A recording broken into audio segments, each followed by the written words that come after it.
38절 말씀부터 52절 말씀까지 보겠습니다.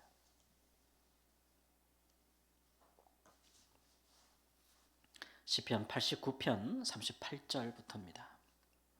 그러나 주께서 주의 기름 부음 받은 자에게 노하사 물리치셔서 버리셨으며 주의 종의 언약을 미워하사 그의 관을 땅에 던져 욕되게 하셨으며 그의 모든 울타리를 파괴하시며 그 요새를 무너뜨리셨으므로 길로 지나가는 자들에게 다 탈취를 당하며 그의 이웃에게 욕을 당하나이다. 주께서 그의 대적들의 오른손을 높이시고 그들의 모든 원수들은 기쁘게 하셨으나 그의 칼날은 둔하게 하사 그가 전장에서 더 이상 버티지 못하게 하셨으며 그의 영광을 그치게 하시고 그의 왕위를 땅에 엎으셨으며 그의 젊은 날들을 짧게 하시고 그를 수치로 덮으셨나이다. 여호와여 언제까지니까 스스로 영원히 숨기시리까 주의 노가 언제까지 불붙듯 하시겠나이까. 나의 때가 얼마나 짧은지 기억하소서. 주께서 모든 사람을 어찌 그리 허무하게 창조하셨는지요. 누가 살아서 죽음을 보지 아니하고 자기의 영혼을 스올의 권세에서 건지리이까. 주여 주의 성실하심으로 다윗에게 맹세하신 그 전에 인자하심이 어디 있나이까. 주는 주의 종들이 받은 비방을 기억하소서. 많은 민족의 비방이 내 품에 있사오니 여호와 이 비방은 주의 원수들이 주의 기름 부음 받은 자의 행동을 비방한 것이로소이다. 여호와를 영원히 찬송할지어다. 아멘 아멘. 시편 89편은 좀 긴데 우리는 마지막 후반부만 읽었습니다. 표제를 보니까 에스라인은 에단의 마스길이다. 에단이라고 하는 사람의 교훈인데요. 에스라 사람이라고 했습니다. 성경에서 이와 같은 사람을 추정해 본다면 이제 열왕기상 4장 21절에 보면 31절에 보면은 그 솔로몬 왕 때에 솔로몬이 세상의 모든 사람보다 지혜가 더하였다 그랬잖아요. 그때에도 굉장히 지혜로운 사람이 있었는데 그 몇 사람 얘기를 하면서 그들보다도 솔로몬이 지혜롭다고 얘기할 때에 예스라인 에단을 언급하고 있어요. 그래서 우리는 추정하기를 이가 이 시편 89편의 저자 에단은 솔로몬 시대에 있었던 지혜자이면서 혹은 찬양 인도자다 이렇게 이제 추정을 합니다. 왜냐하면 시편에 여러 찬양 인도자가 나오는데 우리 교회 남성 중창단 이름처럼 해만이라고 하는 사람도 나오고 또 여두둔이라고 하는 사람도 나오는데 이 여둔이라는 사람과 이 에단이라는 사람의 이름을 시편 표제에서 바꿔가서 쓰고 있어요. 이렇게 번갈아 가면서. 그래가지고 이 에단의 또 다른 이름이 여두둔이 아닌가 이렇게 추정하는 사람도 있어서 이는 지혜자일 뿐만 아니라 찬양 인도자다라는 그런 추정을 가능하게 하는 사람입니다. 그런데 이 시편에 오늘 우리가 읽은 내용을 보면 그리 밝지 않아요. 이제 내용을 보면은 하나님이 이스라엘을 버리신 것에 대한 의문을 제기하고 있습니다. 특별히 하나님께서 기름 부으신 왕, 그 왕이 어떻게 이렇게 비방을 받고 또 조롱을 당하고 모욕을 당하고 있습니까?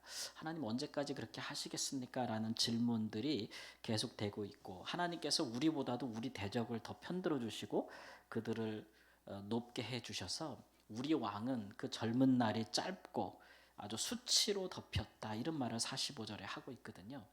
그래서 이 저자가 있을 당시에 이스라엘 왕의 지금 상황이 이렇다라는 것을 알 수가 있습니다.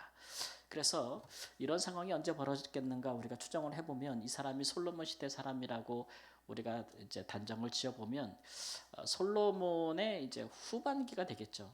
솔로몬의 후반기 때 그 젊은 날의 그 극한 영광과 부귀, 그 지혜가 온데간데 없어지고 그가 이제 그 하나님을 버리고 말씀을 버리고 우상 숭배하는 일들을 장려하고 많은 그 여인들과 자기가 원하는 대로 이방 여인들을 왕비로 삼고 후궁으로 삼고 막 이러면서 이스라엘 산지 도처에 우상의 신전들이 세워지고 나라가 결국은 두 쪽 나지 않습니까?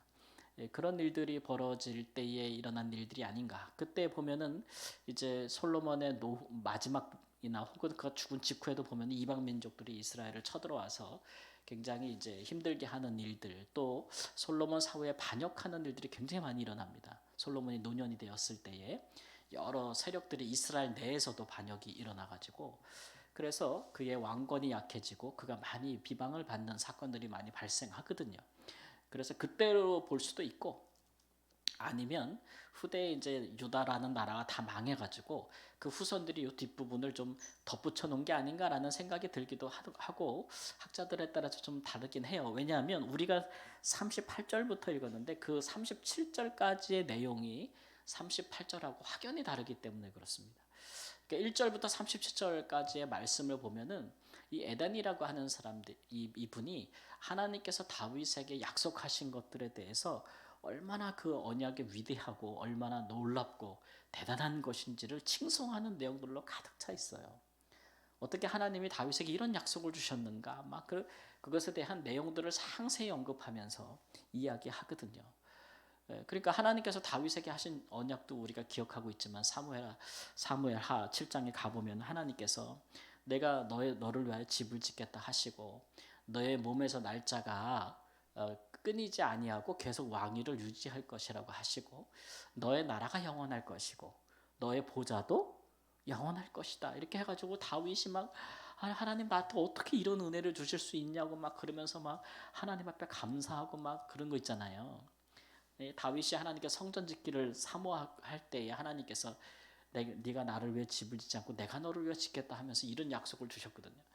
다윗이 너무 감사한 거예요. 어떻게 영원한 나라, 영원한 왕권, 그 후손들이 계속 왕이 되는 그런 나라를 주겠다고 하니까 얼마나 감사해요. 세상에 그런 나라가 어디 있어요? 길어야 얼마 안 가지. 그죠? 우리나라 이시조선은 몇 대를 갔던가? 우리 저 북쪽에는 3대를 가고 있다. 3대를 가고 있는 김씨가도 있지만 하여튼간 영원한 나라는 없거든요. 그러니까 그런 나라를 약속해 주셨으니까 정말 대단한 언약이다라는 것이고 또 하나는 근데 이제 하나님께서 다윗에게 주신 약속 우리가 이제 30절부터 쭉 읽어 보면은 그 중에 이 저작 에단이 언급하는 것은 사울 왕을 생각해 보면 사울이 이스라엘 첫 왕이 됐을 때도 하나님께서 그에게 다윗과 같은 언약은 아니더라도 네가 하나님께 잘 순종하면 내 나라가 견고할 것이라고 약속을 주셨는데 사울은 그 다음 대에도 왕위를 잊지 못했잖아요. 그가 하나님을 버릴 때에 하나님도 그를 버렸다고. 예, 사울이 하나님을 버렸기 때문에 하나님도 사울을 버렸다고요. 그래서 그의 왕위는 무너지고 다윗이라는 왕위가 새로 하나님께 세우신 거 아니겠습니까? 근데 하나님께서 다윗에게는 약속을 줄 때 네 후손 중에서 네 아들 중에서 나를 버리고 내 계명을 지키지 아니하여도 이런 얘기를 하세요.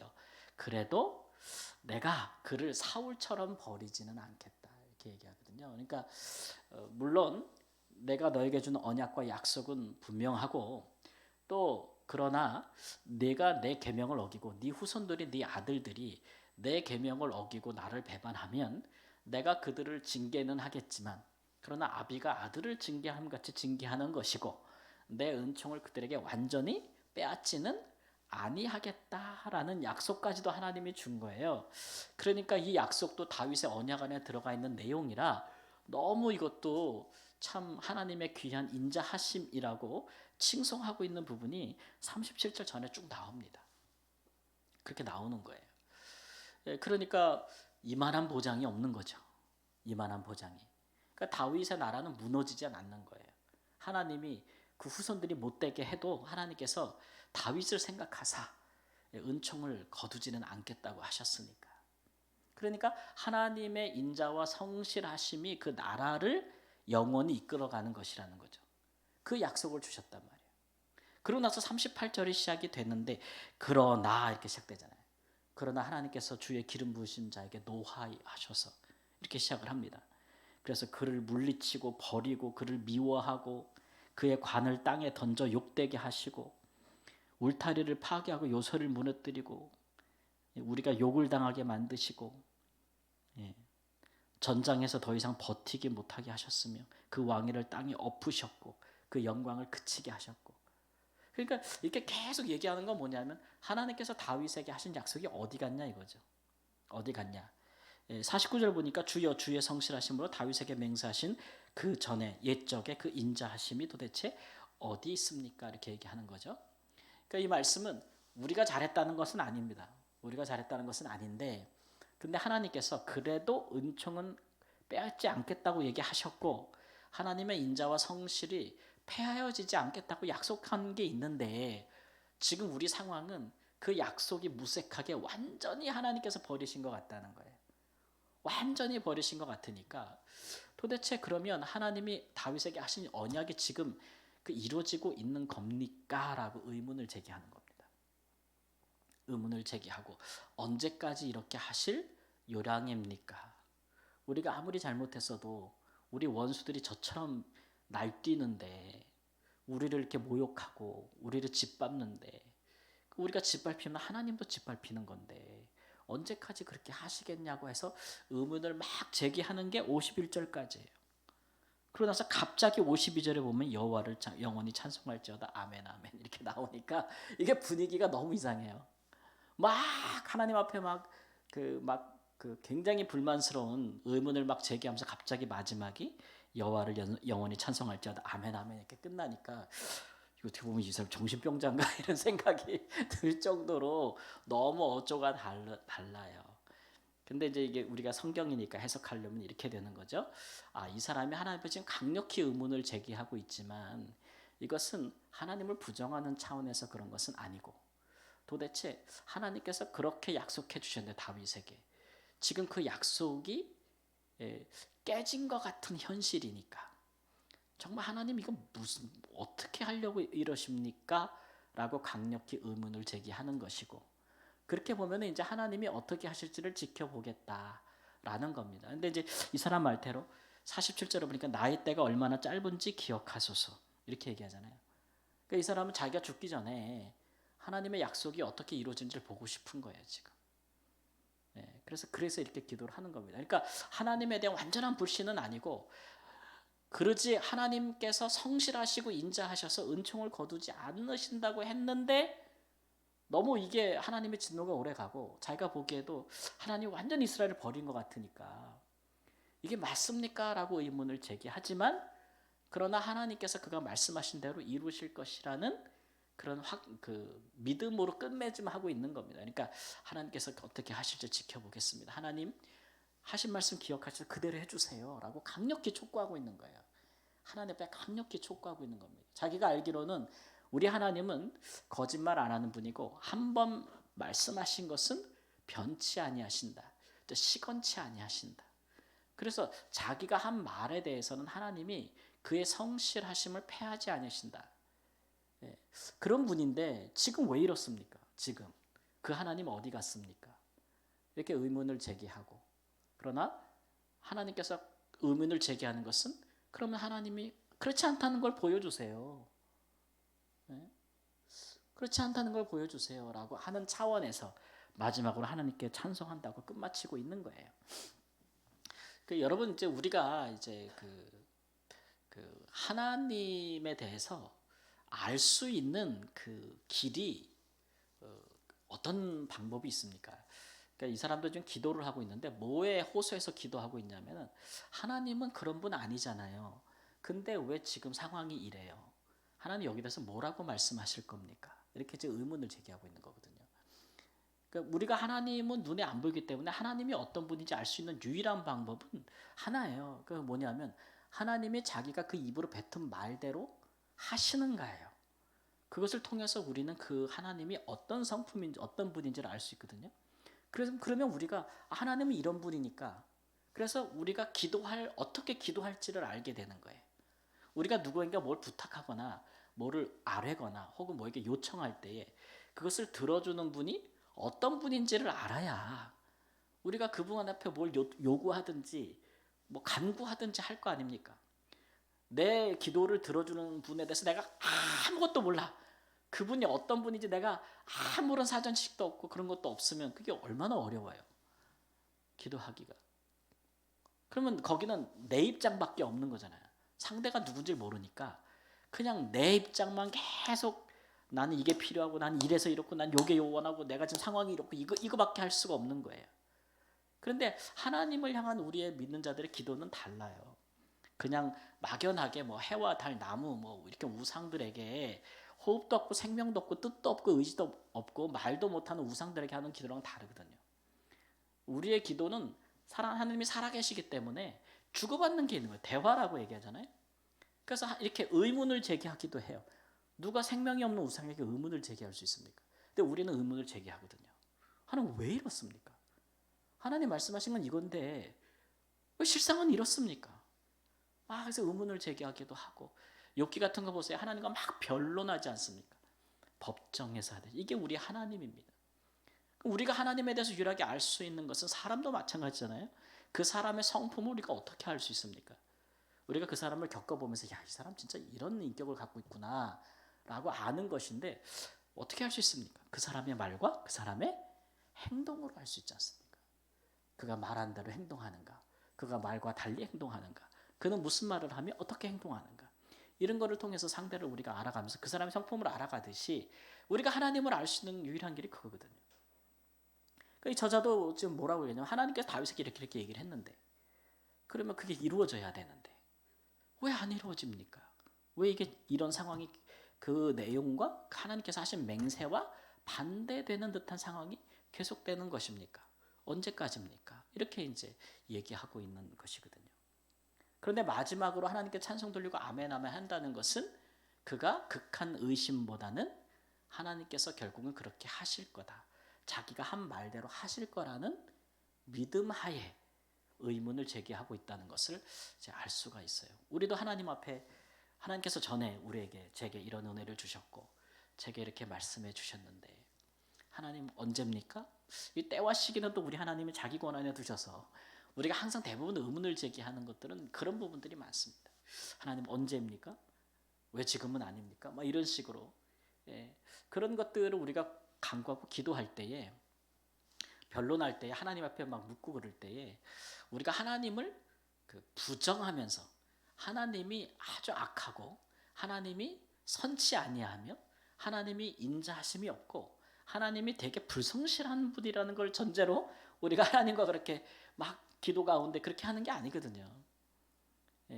변치 않는 사실은 뭐냐면, 하나님은 인자하고 성실하시다, 자기가 한 말씀은 변개치 아니하시고 시건치 아니하시고 그 일을 이룰까지 굉장히 성실하신 분이라는 것을 전제하고, 하나님은 그런 분인데 왜 지금은 이러하니, 하나님 뭡니까? 라고 질문하는 거죠. 그게 믿음 있는 사람들의 태도입니다. 근데 우리가 기도할 때마다 하나님 이렇게 안 해주는 거 보니까 하나님은 성실하지 않군요.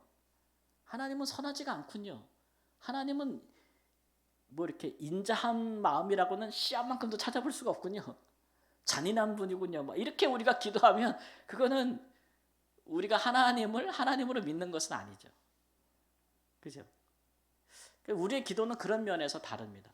모르는 분에게 기도하는 것도 아니고, 그래서 우리는 아는 거로, 하나님이 어떤 분인지를 아는 거로 거기에 의지해서 기도를 하는 거잖아요. 그래서 우리의 기도가 힘이 있는 이유가 그거예요. 내가 지금 해결이 안 됐어. 너무 힘들고 어려워. 막연해. 그래서 하나님 앞에 강력히 의문을 제기해요. 그러면서 결론은 뭐라 그래요? 여호와는 영원히 찬송할지, 해결은 안 됐는데 여호와는 영원히 찬송할지어다. 아멘 아멘 하고 기도를 끝마칠 수 있다 이거예요, 우리가.